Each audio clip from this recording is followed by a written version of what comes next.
India தனது 6வது தலைமுறை விமானத்துக்கான ஒரு அப்டேட்டை கொடுத்துருக்குறாங்க. பிரான்ஸ் தலைமையிலான எஃப்காஸ் ப்ரோக்ராமில் இணையலாம் அப்படின்ற ஒரு சின்ன இனிஷியேட்டிவ். இது இணைஞ்சிட்டாங்களான்னு கேட்டால் கிடையாது. இணையறதுக்கான ஒரு முயற்சி, அதாவது நம்மளோட இன்ட்ரெஸ்ட்டை தெரிவிச்சிருக்கிறோம். அதாவது நம்ம கிட்ட இன்னும் ஆம்கா போர் விமானமே இன்னும் முழுமை அடையலை.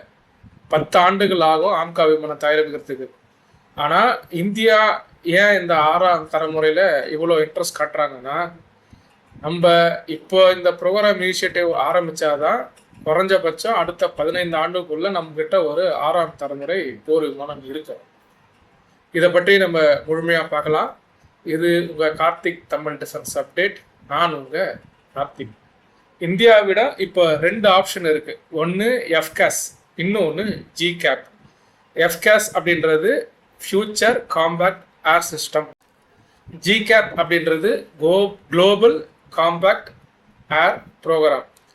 எஃப்காஸோட பார்ட்னர் பார்த்தீங்கன்னா ஃப்ரான்ஸ், ஜெர்மனி மற்றும் ஸ்பெயின். ஆனால் இதில் ஃப்ரான்ஸ் ஜெர்மனியில் சில கருத்து வேறுபாடு, அதாவது ஃப்ரான்ஸோட டெசால்ட்டுக்கும் ஜெர்மனியோட ஏர்பஸுக்கும் இதில் இருக்கிற ஒர்க்ஷேர் மற்றும் இன்டெலிஜென்ட் ப்ராப்பர்ட்டி ரைட்ஸ், ஐபி ரைட்ஸை யார் ஹோல்டு பண்ணுறது அப்படின்ற ஒரு நீண்டகால பிரச்சனை இல்லை. ஜெர்மனியும் ஸ்பெயினும் இதை விட்டு வெளியே போயிடுறாங்க. ஆனால் அந்த பக்கம் ஜிகேப், அதாவது ஜிகேப்ன்றதுல டெம்பஸ்ட் அப்படின்னு ஒரு போர் விமானம் தயாரிச்சிட்டு இருக்காங்க. அதில் யூகே, இட்டாலி, ஜப்பான் அவங்க ஒரு ஸ்டேபிளாக உருவாகிட்டு இருக்கிறாங்க. இப்போது ஃப்ரான்ஸுக்கு பார்த்தீங்கன்னா இதில் ஒரு குளோபல் பார்ட்னர் வேணும். அந்த குளோபல் பார்ட்னர் டெக்னாலஜியை அண்டர்ஸ்டாண்ட் பண்ணுறது மட்டும் இல்லாமல் ஃபினான்ஷியலாகவும் ஸ்டேபிளாக இருக்கணும். ஏன்னா ஒரு 6ஆம் தலைமுறை போர் விமானத்தை உருவாக்குறது அவ்வளோ எளிதல்ல. நம்ம ரஃபேலுக்கே ஒரு விமானத்துக்கு எவ்வளோ காஸ்ட்டு கொடுத்து வாங்குறோன்னு தெரியும். கண்டிப்பாக 6ஆம் தலைமுறை போர் விமானம் அதை விட கூடுதலாக தான் இருக்கும். இதில் நம்மக்கிட்ட 2 சாய்ஸ் இருக்குது. இதில் நம்மளுக்கு எது பெஸ்ட்டுன்னு பார்ப்போம். அதாவது ஃபியூச்சர் காம்பேக்ட் ஏர் சிஸ்டம். இதில் அவங்க என்ஜிஎஃப் அப்படின்னு கான்செப்டை உருவாக்கிட்டு வராங்க, நெக்ஸ்ட் ஜெனரேஷன் ஃபைட்டர் அப்படின்ட்டு. கிட்டத்தட்ட ஜிகேப்லேயோ இதில் பார்த்தீங்கன்னா காமனாக சொல்லணும்னு பார்த்தீங்கன்னா காம்பேக்ட் கிளவுட் அப்படின்ற ஒரு தொழில்நுட்பம் மற்றும் எலக்ட்ரானிக் வார்ஃபேர், ஏஐ, இவை எல்லாமே 2த்துலேயுமே கொண்டு வர போகிறாங்க. இவை எல்லாமே ஒரே நெட்வொர்க்கில் இணைச்சி பயன்படுத்த போகிறாங்க. ஃப்ரான்ஸ், ஜெர்மனி, ஸ்பெயின் பார்த்தீங்கன்னா இந்த ப்ரோக்ராமோட ஒரு முக்கிய பார்ட்னராக இருந்தாங்க. ஆனால் இப்போது கிடையாது. அதனால் இப்போ ஜிகேப் பார்த்தீங்கன்னா ப்ராஜெக்ட் ஸ்டேபிளாக மெச்சூர்ட் ஆகிடுச்சு. ஆனால் எஃப்காஸ் இன்னும் மெச்சூர்டாக இல்லை. ஸோ இந்தியா என்ன பண்ணுறாங்க, இது ஒரு ஆப்பர்ச்சுனிட்டியாக பார்க்குறாங்க. நம்ம இப்போது ஸ்டார்டிங்கில் இருந்தே இந்த ப்ராஜெக்டில் இருந்தால் நம்மளுக்கு தேவையான டெக்னாலஜி ஷேரிங், தொழில்நுட்பத்திலேருந்து எல்லாமே நம்ம பெற முடியும் அப்படின்ற ஒரு இதனால நம்ம இப்போதைக்கு இந்த ப்ராஜெக்டை இனிஷியேட்டிவ்க்கு ஒரு விருப்பம் தெரிவிச்சிருக்கிறோம். இதே ஜிகேப் போனோன்னா அவங்க என்ன முடிவு எடுத்துருக்கிறாங்கன்னா 2035க்குள்ளே ஒரு சர்வீஸுக்கே கொண்டு வரணும் அப்படின்ற ஒரு முனைப்போட உருவாக்கியிருக்கிறாங்க. யூகேல பார்த்தீங்கன்னா பிரிட்டல் EAE அப்படின்னு சொல்லுவாங்க, BAE systems, Britain aeronautical engineering systems, ஜப்பானில் மிஸ்டிபிஷி, அப்புறம் இட்டாலியில் லினாடோ. இந்த 3 நாடும் சேர்ந்து தான் இப்போ ஜிகேப்பை உருவாகிட்டு இருக்கிறாங்க. ஆரம்ப கட்டமாக இதுக்கு 4.6 பில்லியன் யூரோ ஃபண்டை ஒதுக்கியிருக்கிறாங்க. ஏன்னா ஜிகேப் மெச்சூர்ட் ஆகிடுச்சு, அதுக்கான ஃபண்டை அவங்க அறிவிச்சிட்டாங்க. அது மட்டும் இல்லாமல் அடுத்த 4 ஆண்டுகளில் இன்னும் ஒரு 8 பில்லியன் யூரோஸ் கிட்ட முதலீடு செய்யவும் 3 நாடும் முடிவு பண்ணியிருக்கிறாங்க. அதனால தான் நம்ம ஆரம்பத்துலேருந்து சொல்லிட்டு இருக்கிறோம், இந்த ப்ரோக்ராம் மெச்சூரிட்டி ஆகிடுச்சு அப்படின்னு சொல்லி.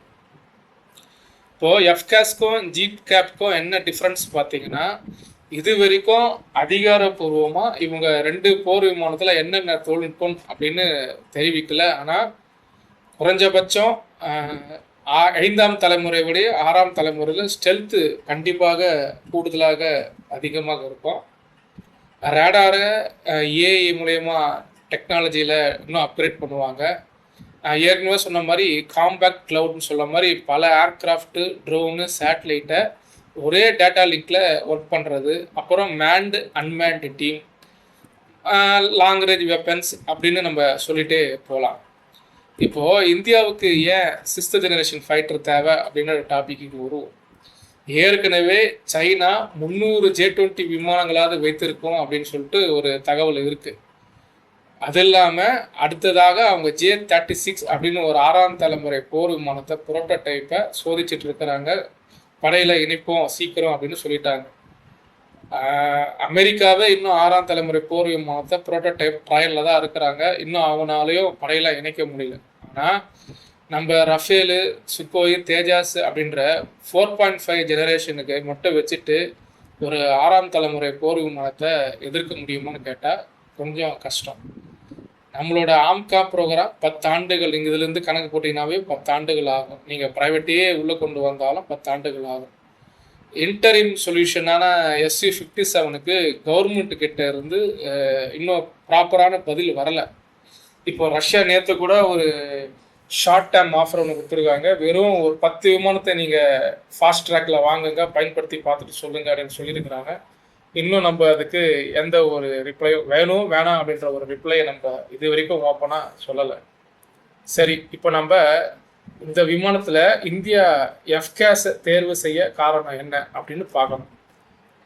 இதுக்கு மெயின் காரணம் ஃப்ரான்ஸோ இந்தியாவோட ஸ்ட்ராட்டஜிக் ரிலேஷன்ஷிப் தான்.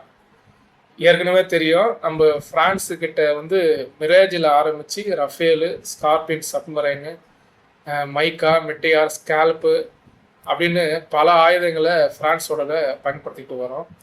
இது வரைக்கும் சில கோர் டெக்னாலஜி அவங்க கொடுக்கல அப்படின்னாலும், பட்டு நம்மளோட படையில் அவங்களோட வெப்பன்ஸ் நல்லாவே பர்ஃபார்ம் பண்ணியிருக்கு. ஆப்ரேஷன் சிந்தூரில் ரஃபேல் பர்ஃபார்மன்ஸை பார்த்துருக்குறோம். ஆனால் கார்கில்ல மிரேஜ் பர்ஃபார்மன்ஸு அதை நம்மளால் மறக்கவே முடியாது. டெக்னாலஜி டிரான்ஸ்ஃபர் இந்தியா நம்ம ஏற்கனவே சொன்னது போல் FCASல எர்லி பார்ட்னராக நம்ம சேர போகிறோம். அப்படி சேரும் பட்சத்தில் நம்ம ஃபைட்டரை வாங்க மாட்டோம். நம்மளுக்கு தேவையான எல்லா டெக்னாலஜிலையும் நம்ம வேணும் அப்படின்றது மாதிரி தான் சைனே பண்ணுவோம். காரணம், நம்ம அதில் ஒரு இன்வெஸ்ட் பண்ணுவோம். கணிசமான அமௌண்ட் இல்லை, பெரிய அமௌண்ட்டை இன்வெஸ்ட் பண்ணுவோம். இதுதான் நம்ம ஒரு ஸ்ட்ராட்டஜிக் அட்டானமின்னு சொல்கிறோம். ஃப்ரான்ஸ் இந்தியாவுக்கு US சைனா மீது முழுமையாக சார்ந்திருக்க அவசியம் இல்லை. இது ஒரு ஸ்ட்ராட்டஜிக் பார்ட்னர்ஷிப். GCAPக்கு வருவோம். ஒருவேளை GCAPை இந்தியா தேர்வு செய்யும் பட்சத்தில் இந்த ப்ராஜெக்ட் ஆல்ரெடி ஸ்டேபிளாக இருக்குது, மெச்சூர்டாக இருக்குது. ஜப்பானோட எலக்ட்ரானிக் சென்சார் மற்றும் அட்வான்ஸ் மேனுஃபேக்சரிங் கேப்பபிலிட்டியை இந்தியாவுக்கு அவங்க கொடுப்பாங்க. ஏற்கனவே நம்ம யூனிகான் அப்படின்ற ஒரு ஜப்பான் பிரதமர் வந்துட்டு போகும்போது ஒரு டீலை சைன் பண்ணியிருக்கோம். நம்ம ஃப்ரைகேட்ஸுக்கு யூனிகான் அப்படின்ற ஒரு ரேடாரை டெக்னாலஜி ட்ரான்ஸ்ஃபர் மூலிமா வாங்க. 3வது UK பார்த்தீங்கன்னா பிரிட்டிஷ் ஏரோநாட்டிக்கல் இன்ஜினியரிங் அவங்களோட ப்ரொபல்யூஷன் டெக்னாலஜி, அதாவது ரோல்ஸ் ராய்ஸு இன்ஜினில் உண்மையிலே ஒரு முன்னோடினே சொல்லலாம். அவங்க ஏற்கனவே ஹீரோ ஃபைட்டர் மற்றும் நிறைய போர் விமானங்களுக்கான கமர்ஷியல் விமானங்களுக்கான இன்ஜினை தயாரிச்சிருக்கிறோம். அது மட்டும் இல்லாமல் சமீபத்தில் ரிலையன்ஸும் ரோல்ஸ் ராய்ஸும் ஒரு இன்ஜின் ஓப்பனத்தை போட்டிருக்கிறாங்க. மினிமம் இப்போதைக்கு ஒரு 100 கிலோமீட்டர் இன்ஜினும் அதை அப்படியே அப்கிரேட் பண்ணி இந்தியாவோட ஆம்காக்கும் பயன்படுத்திடுவாங்க அப்படின்ற ஒரு டேர்ம்ஸை போட்டிருக்காங்க. இன்னும் சைன் ஆகலை. இதில் நம்மளுக்கு நிறைய குழப்பங்கள் இருக்குது. இப்போது நம்ம GCAPை தேர்வு செஞ்சோன்னா ரிலையன்ஸு, ரோல்ஸ் ராய்ஸ் யூஸ் பண்ணுற இன்ஜினை நம்ம அப்படியே பயன்படுத்திக்க முடியும். ஒருவேளை நம்ம GCAPை தேர்வு செய்யாமல் FCASஐ தேர்வு செய்யணும்னா இந்த ரோல்ஸ் ராய்ஸ் இன்ஜினை FCASல பயன்படுத்தணும்னா அதுக்கு ஆரம்பத்துலேருந்தே நம்ம டிசைன் செய்யணும். ஏன்னா ஃப்ரான்ஸும் இது வரைக்கும் ஒரு ஹை த்ரஸ்ட் இன்ஜினை தயாரிச்சிருக்காங்களான்னு கேட்டால் கிடையாது. அவங்க மிராஜ், ரஃபேலு, ட்ரோனுக்கு அவங்களோட ஓன் இன்ஜின் தான் யூஸ் பண்ணுறாங்க. ஆனால் ரஃபேலோட இன்ஜின் பார்த்தீங்கன்னா அதிகபட்சம் 75லேருந்து 80 கிலோமீட்டர் ட்ரஸ்ட்டை தான் ஒரு சிங்கிள் இன்ஜின் ப்ரொடியூஸ் பண்ணோம். இப்போ அவங்களே சாஃப்ரான் MA88 T-Rexன்னு அப்படின்னு ஒரு இன்ஜினை உருவாக்கியிருக்கிறாங்க. அதுவும் அதிகபட்சம் 90 கிலோமீட்டர் வரைக்கும் ட்ரஸ்ட்டை ப்ரொடியூஸ் பண்ணுற மாதிரி தான் உருவாக்கியிருக்கிறாங்க. இப்போ GTRையும் சாஃப்ரானும் ஸ்க்ராட்ச்லேருந்து ஒரு இன்ஜின் ஆரம்பித்தாலும் ஃப்ரான்ஸுக்கிட்ட இவ்வளோ ஹை ட்ரஸ்ட் இன்ஜின் இதுக்கு முன்னாடி அவங்க தயாரித்தது கிடையாது. ரோல்ஸ் ராய்ஸ் கிட்டத்தட்ட அவங்க ஒரு 100 கிலோட்டின் வரைக்கும் அவங்க ஏற்கனவே தயாரிச்சிருக்கிறாங்க. அவங்களும் வந்து ஸ்க்ராட்ச்லேருந்து தான் தயாரித்து ஆகணும். இப்போது இதில் இன்னொரு பிரச்சனை என்னன்னு பார்த்தீங்கன்னா, நம்ம இதை ஒரு ஃபினிஷ்டு ப்ராடக்டாக கண்டிப்பாக வாங்க மாட்டோம், வாங்கக்கூடாது அப்படின்னு கவனமாக இருக்கிறாங்க. ஏன்னா மீனும் அது ஒரு இம்போர்ட் டிபெண்டன்சியை க்ரியேட் பண்ணிடும். அதாவது பார்ட்னர் ஸ்டேட்டஸாக தான் கொடுக்காது, அது ஒரு பையர் ஸ்டேட்டஸாக தான் கொடுக்கும். நம்ம ஏற்கனவே சொன்னது போல் இப்போது ஆகஸ்ட் மந்தில் இந்தியாவின் ஏஎம்சிக்காக ரோல்ஸ் ராய்ஸ் மற்றும் ரிலையன்ஸ் பார்ட்னர்ஷிப்பு ஒரு டெவலப்மெண்ட்டை உருவாக்கியிருக்கிறாங்க. ஆனால் 6th ஜெனரேஷன் ப்ரோக்ராமில் இன்ஜின் டெக்னாலஜியில் ஆரம்பத்திலே செக்யூர் செய்வது இந்தியாவுக்கு முக்கியம். அதுதான் சொல்கிறேன். இப்போ நம்ம எஃப்காஸ் ஜிகேப்னு 2 இருக்குது. நம்ம எந்த விமானத்தை தேர்வு செய்தாலும் அந்த இன்ஜின் வந்து முக்கியம். ஜிகேப்னா அநேகமாக ரோல்ஸ் ராய்ஸ் தான். எஃப்காஸ்னும் போது ஃப்ரான்ஸோட சாஃப்ரான். இது நம்ம கொஞ்சம் வெயிட் பண்ணி தான் பார்க்கணும். இப்போ இதில் நம்ம ஒரு சின்ன அசஸ்மெண்ட் பார்த்தீங்கன்னா, எஃப்காஸ்க்கும் ஜிகேப்புக்கும் கரண்ட் ஸ்டெபிலிட்டி வந்து ஜிகேப் தான் மெச்சூர்டில் இருக்குது. அவங்க டார்கெட்டும் செட் பண்ணிட்டாங்க 2035 ஜிகேப்புக்கு. எஃப்காஸை பொறுத்த வரைக்கும் அன்சர்டனிட்டி தான் இருக்குது. ஆனால் ரிலேஷன்ஷிப் பொறுத்த வரைக்கும் ஃப்ரான்ஸ் தான் வந்து நம்மளுக்கு ஒரு நம்பிக்கையான ஆள் அப்படின்னு சொல்லலாம். இப்போ ஒரு முக்கியமான பாயிண்ட்டுக்கு வருவோம். இப்போ இந்தியா எஃப்காஸை தேர்வு செய்துட்டாங்கன்னு நம்ம அதிகாரப்பூர்வமாக சொல்லலை. ஆகஸ்ட் மாதம் நிலவரப்படி இந்த ப்ராஜெக்டில் இருந்து 2 முக்கியமான நாடு வெளியேறதுனால ஃப்ரான்ஸுக்கு இதில் டெக்னாலஜிக்காகவும் ஃபினான்ஷியலாகவும் ஒரு பார்ட்னர் வேணும். அதனால் இந்தியா வந்து அவங்களோட விருப்பத்தை தெரிவிச்சிருக்கிறாங்க. இப்போது நம்ம பாயிண்ட் ஆஃப் வியூவில் நம்ம எது விமானத்தை தேர்வு செய்யணும் அப்படின்னு பார்த்தீங்கன்னா, எஃப்காஸை முதன்மையாக ஆப்ஷனாக வச்சுக்கலாம். அப்படி வைக்கும் போது நம்மளுக்கு லாஜிக்கலாக நிறைய அட்வான்டேஜ் இருக்குது.